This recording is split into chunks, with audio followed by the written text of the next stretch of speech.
आज हम समय की सीमाओं को पार करते हुए गुरु नानक साहिब जी की जन्म यात्रा के दिव्य सफर पर निकलते हैं। हम उनकी उस दुनिया में प्रवेश करते हैं जब सत्य, करुणा और ज्ञान का प्रकाश धरा पर अवतरित हुआ था। आज भले ही हम 2025 में खड़े हैं, लेकिन हमारी आत्मा समय यात्रा करते हुए उस पावन क्षण को देखने और अनुभव करने के लिए तैयार है। आज 15 अप्रैल 1459 को तलवंडी की पावन भूमि पर एक दिव्य प्रकाश प्रकट हुआ है। मेहता कालू जी और माता तृप्ता जी के आंगन में आनंद और उल्लास की लहर दौड़ रही है। पूरा घर खुशियों से भर उठा है। माता तृप्ता जी अपनी गोद में चांद से चमकते बालक को निहार रही हैं। नन्हे नानक, उनके नेत्रों में अश्रुओं की माला सजी है, लेकिन ये आंसू प्रेम और आनंद के हैं। वह अपने शिशु का मासूम चेहरा देखती हैं और प्रेम में डूबी जाती हैं। सच में इस नन्हे बालक के मुख पर एक अद्भुत तेज है, मानो कोई तपस्वी अनगिनत जन्मों की साधना के बाद इस धरा पर अवतरित हुआ हो।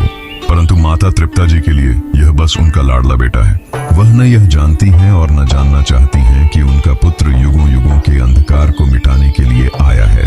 तलवंडी की हवाओं में एक नया गीत गूंज रहा है। कोयल की कूक में भी मानो मधुरता और बढ़ गई है। पेड़ पौधे भी आनंद में झूम रहे हैं।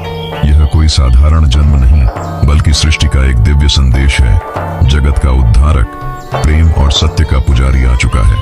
तलवंडी की कच्ची गलियों में सुबह की हल्की किरणें जब धूल भरी हवाओं को छूती हैं, तब वह दृश्य और भी दिव्य प्रतीत होता है। यह वही समय है जब प्रेम और स्नेह की सबसे कोमल छवि हमारे सामने उभरती है। जरा देखो, वह 5 वर्ष की बच्ची कौन है जिसके चेहरे पर एक अलौकिक चमक है। उसके नन्हे कदम जमीन को मुश्किल से छू रहे हैं। वह आनंद से झूम रही है, जैसे किसी जन्मों के बिछड़े साथी से पुनः मिल गई हो। उसकी आंखों में एक अद्भुत चमक है। उसके होंठों पर हंसी की लहरें दौड़ रही हैं। वह अपने नन्हे भाई को पकड़ने की जिद कर रही है, मानो उसे कहीं दूर जाने से रोकना चाहती हो। माता तृप्ता जी, जो इस प्रेम दृश्य को निहार रही थी, हल्की मुस्कान के साथ कहती हैं, नानकी, तेरा छोटा भाई बिल्कुल तुझ पर ही गया है। हाँ माता जी, इसका नाम भी मेरे जैसा ही रखना। ये मेरा ही है और मैं नानकी हूँ और यह नानक है। नन्ही नानकी के चेहरे पर एक अलौकिक चमक थी। उसकी आंखों में प्रेम और अधिकार का भाव झलक रहा था, मानो वह अपने छोटे भाई को दुनिया से बचाने का प्रण कर रही हो। पीछे खड़े मेहता कालू जी गर्व से यह दृश्य देख रहे थे। उनकी आंखों में एक पिता की संतुष्टि और आशीर्वाद था। उन्होंने मुस्कुराते हुए कहा, नानकी, तेरा नानक ही है, बिल्कुल तेरे जैसा।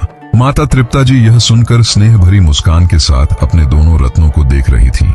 यह सिर्फ एक नामकरण नहीं था, बल्कि एक अनकही भविष्यवाणी थी। नानकी और नानक का प्रेम युगों तक मिसाल बनेगा। पूरे नगर तलवंडी में मिठाइयों की सुगंध फैली हुई है और एक आनंद की लहर दौड़ रही है। बच्चों की किलकारियों से गलियां गूंज रही हैं, पर यह एहसास कुछ अलग ही है। साधुओं की मंडलियों का आना जाना बढ़ गया है। दूर दूर से मौलवी, फकीर और साधु आ रहे हैं।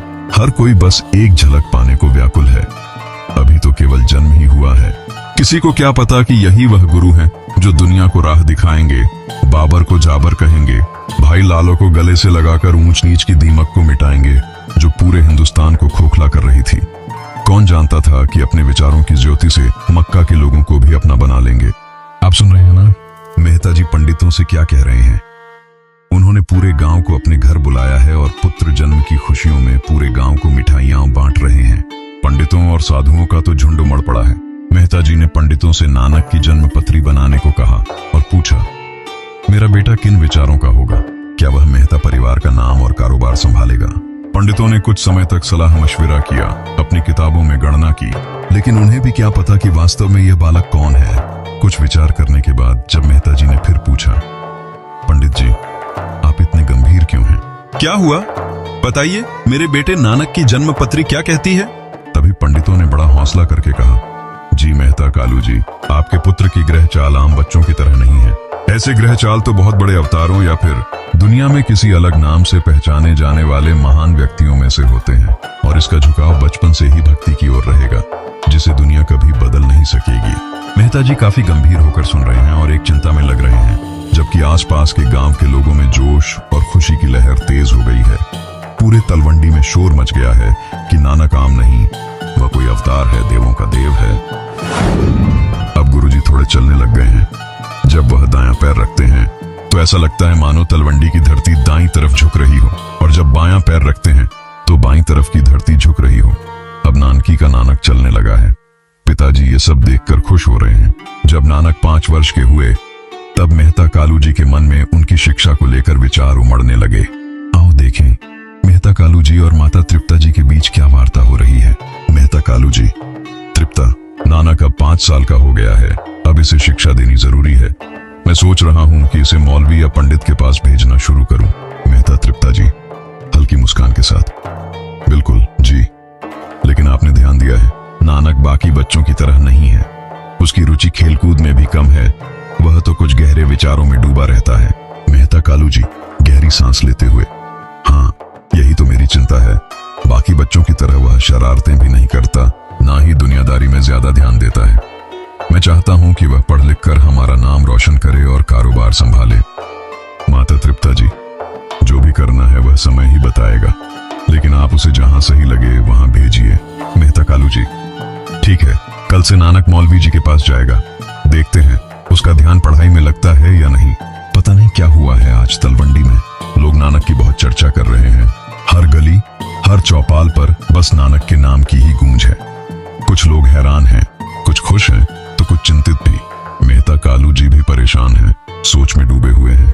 आखिर ऐसा क्या हुआ है जो पूरे गांव में उनके बेटे की चर्चा हो रही है। अब रोज रोज तलवंडी में नानक की चर्चा आम हो गई थी। आइए देखते हैं कि आखिर ऐसा क्या हुआ जो पूरा गांव नानक के बारे में बातें कर रहा है। सुनसान दोपहर है, हल्की हल्की हवा चल रही है। गांव के कुछ बच्चे मदरसे की ओर दौड़ते हुए जा रहे हैं। वहीं एक छोटा सा बालक बिल्कुल शांत, अपनी अलग ही दुनिया में डूबा हुआ मदरसे के दरवाजे पर खड़ा है। ये वही बालक है, गुरु नानक। मौलवी जी गौर से देखते हैं, बच्चे किताबें खोल चुके हैं, लेकिन यह बालक कुछ और ही सोच में डूबा है। मौलवी साहब धीरे से पूछते हैं, बेटा क्या तुम पढ़ना नहीं चाहते? नानक अपनी शांत आंखों से देखते हैं और कहते हैं, मौलवी जी मैं वह पढ़ना चाहता हूं जो किताबों में नहीं, जो खुदा के दिल में लिखा हुआ है। मौलवी साहब थोड़ा चौंक जाते हैं। बाकी बच्चे भी हैरानी से नानक को देखने लगते हैं। मौलवी जी कहते हैं, बेटा खुदा के बारे में जानने के लिए इल्म जरूरी है और इल्म किताबों से मिलता है। नानक हल्के से मुस्कुराते हैं और बोलते हैं, मौलवी जी अगर खुदा किताबों में होता तो हर कोई उसे पढ़कर जान लेता, लेकिन खुदा तो उस दिल में बसता है जो सच्चाई और मोहब्बत से भरा हो। क्या आप मुझे वह पढ़ा सकते हैं? मौलवी जी निरुत्तर हो जाते हैं। ये सब देखकर मेहता जी ने राय बुलार जी से मिलने का मन बनाया और जल्द ही उनसे चर्चा करने का विचार कर रहे हैं। राय बुलार जी तलवंडी के एक प्रमुख जमींदार और शासक हैं। वे मुस्लिम समुदाय से संबंध रखते हैं। बिल्कुल, यह वास्तव में सोचने वाली बात है। केवल 5 साल की उम्र में ही गुरु नानक जी पर समाज और परिवार की उम्मीदों का दबाव था, लेकिन उनकी सोच शुरू से ही स्वतंत्र और गहरी थी। वे बिना किसी भय या झिझक के हर बात को तर्क और सच्चाई के आधार पर परखते थे। उनका स्वभाव किसी भी बात को बिना सोचे समझे मानने का नहीं था, बल्कि वे हर चीज को अपनी अंतरात्मा और विवेकमौन से परखते थे। यही कारण था कि चाहे मौलवी हों या पंडित, वे सब उनके सवालों से चौंक जाते थे। गुरु नानक जी के प्रश्न किसी विद्रोह या अपमान के लिए नहीं होते थे, बल्कि वे सच्चाई की खोज में थे।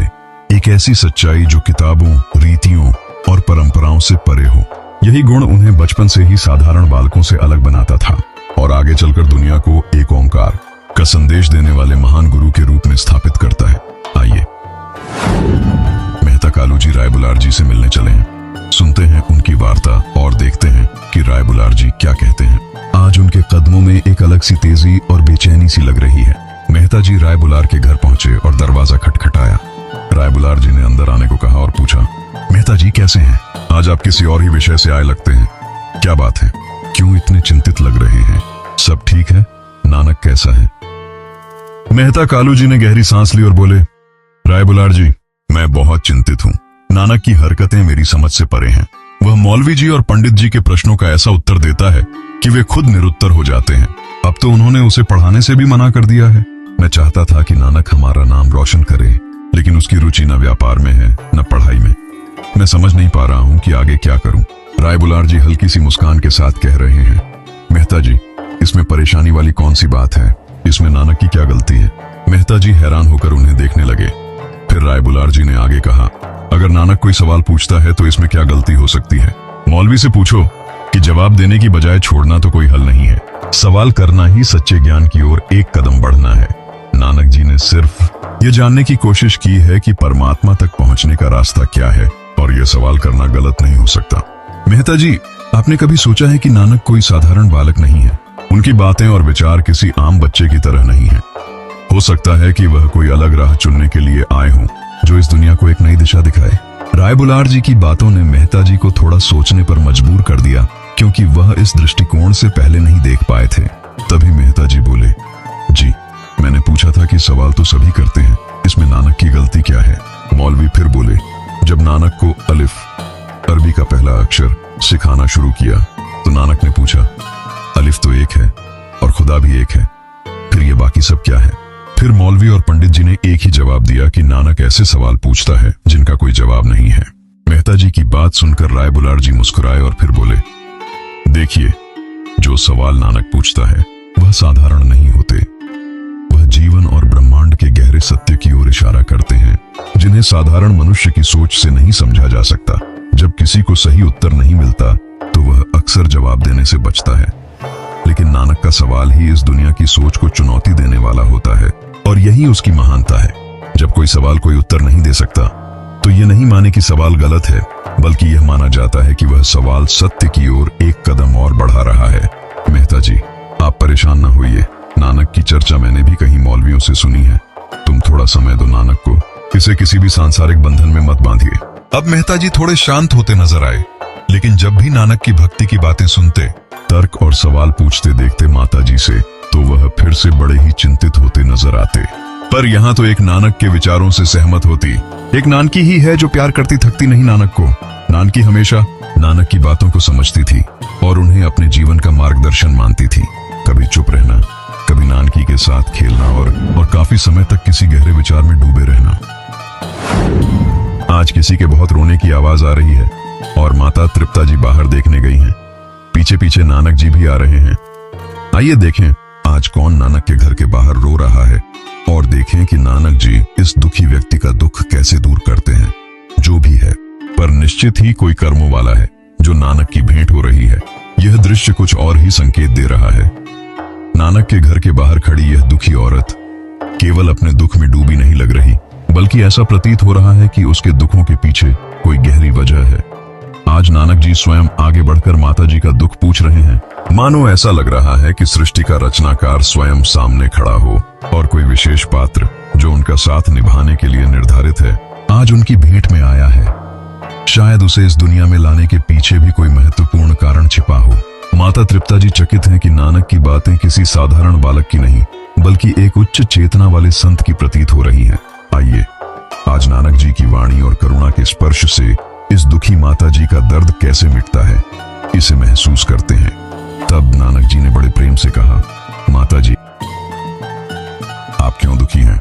लाखों जी ने आंसू पोंछते हुए कहा, जी, मेरा नाम लाखों है और यह मेरा पुत्र है। नानक जी ने कोमलता से मुस्कुराते हुए कहा, हाँ जी माता जी, मैं देख रहा हूँ, यह आपका पुत्र है, लेकिन इसका नाम क्या रखा है आपने बताया नहीं। और आप इतनी दुखी क्यों हैं, रो क्यों रही हैं? लाखों जी ने भारी मन से उत्तर दिया, बेटा, ये मेरा 8वां पुत्र है। इससे पहले मेरे 7 बच्चे इस दुनिया से जा चुके हैं और मुझे लगता है कि कुछ समय बाद यह भी मर जाएगा। माता जी, आप दुखी ना हो। फिर क्या हुआ? अगर 7 ले लिए, वह तो दुनिया को देता नहीं थकता। अगर वह कुछ ले भी ले तो उसके भाव को स्वीकार करना चाहिए। कोई बात नहीं, आपके पास एक पुत्र तो है ना, यह अब मर्दाना। इसका नाम युगों तक याद किया जाएगा। आप इसका नाम मर्दाना रखें और इसे रबाब की शिक्षा दें। यह आने वाले समय में हमारे साथ रबाब बजाएगा। माता तृप्ता जी जैसे किसी अलौकिक दृश्य को देख रही थी। नानक की बातें सुनकर वह हैरान थी। वह सोच रही थी, ये सब बातें नानक कैसे जानता है। माता लाखों हर्षित मन से चली गईं, परंतु यह केवल एक प्रसन्नता का क्षण नहीं था। यह तो उस युगांतकारी परिवर्तन का आरंभ था, जहां नानक अब गुरु नानक बनने की राह पर थे। ये थे गुरु नानक जी के जीवन के कुछ महत्वपूर्ण पल। अब हम वापस 2025 में आते हैं और स्वीकार करते हैं कि भले ही हम गुरु नानक जी जैसे न बन सकें, लेकिन उनके विचारों से सीखकर उन्हें अपने जीवन में उतारना जरूर संभव है। हमें बिना सोचे समझे किसी भी संस्कृति या थोपे गए विचारों को अपनाने के बजाय हर बात पर गहराई से विचार करना चाहिए। सही को सही और गलत को गलत कहने का साहस होना चाहिए। अगर हमने गुरु नानक जी के इतिहास को खोजने, सभी पहलुओं को समझने और पूरी सच्चाई तक पहुंचने के बाद भी कोई त्रुटि कर दी हो, तो हम इसके लिए क्षमा प्रार्थी हैं। हमारा उद्देश्य केवल सत्य को सामने लाना और उनके विचारों से सीखना है। अगर आपको हमारा यह प्रयास अच्छा लगा तो हमारे चैनल को सब्सक्राइब करें और अपने विचार साझा करें, क्योंकि हम जैसी दुनिया बनाएंगे वैसा ही हमारा भविष्य होगा। साथ ही हमें बताएं कि आप किन विषयों पर सुनना चाहते हैं, ताकि हम आपके लिए और भी रोचक और ज्ञानवर्धक विषय ला सकें।